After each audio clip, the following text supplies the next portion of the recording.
ના ભાગોમાં આજથી વરસાદની શરૂઆત થઈ જવાની શક્યતા રહે છે. અમદાવાદ, ગાંધીનગરના ભાગોમાં પણ આજે વરસાદ પડવાની શક્યતા રહે છે.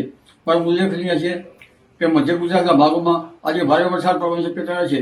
દક્ષિણ ગુજરાત અને દક્ષિણ સૌરાષ્ટ્રના કેટલા ભાગમાં પણ ભારે વરસાદ પડવાની શક્યતા રહે છે. આ ઉપરાંત મહીસાગરના ભાગો અને પંચમહાલના ભાગો કેટલા ભાગોમાં પણ ભારે વરસાદ થવાની શક્યતા રહે છે. ભરૂચના કેટલાક ભાગોમાં ભારે વરસાદ થવાની શક્યતા રહે છે. ઉત્તર ગુજરાતના કેટલાક ભાગો, મધ્ય ગુજરાત ઉપરાંત પૂર્વ ગુજરાત અને સાબરકાંઠાના અને કચ્છના કેટલાક ભાગમાં વરસાદ થવાની શક્યતા છે. કોઈ ભાગમાં ભારે વરસાદ થવાની શક્યતા છે. ઉત્તર સૌરાષ્ટ્રના ભાગો પર વરસાદ થવાની શક્યતા છે. પશ્ચિમ સૌરાષ્ટ્રના ભાગો પર વરસાદ થવાની શક્યતા છે. જામનગરના કેટલાક ભાગોમાં વરસાદ ઝાપટા પડવાની શક્યતા છે. એટલે આ વરસાદ હજુ ઘણા ભાગમાં ભારે વરસાદ થશે અને તારીખ 15 સુધીમાં સૌરાષ્ટ્રના ઘણા ભાગમાં ભારે વરસાદ થવાની શક્યતા રહે છે.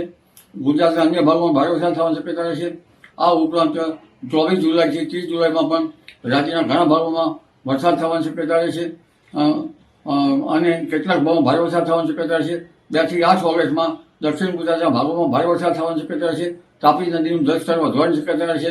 નર્મદા નદી 2 કાંઠે થવાની શક્યતા રહે છે. આ અરસામાં સાબરમતી નદીનું પણ આવરો આવવાની શક્યતા રહે છે.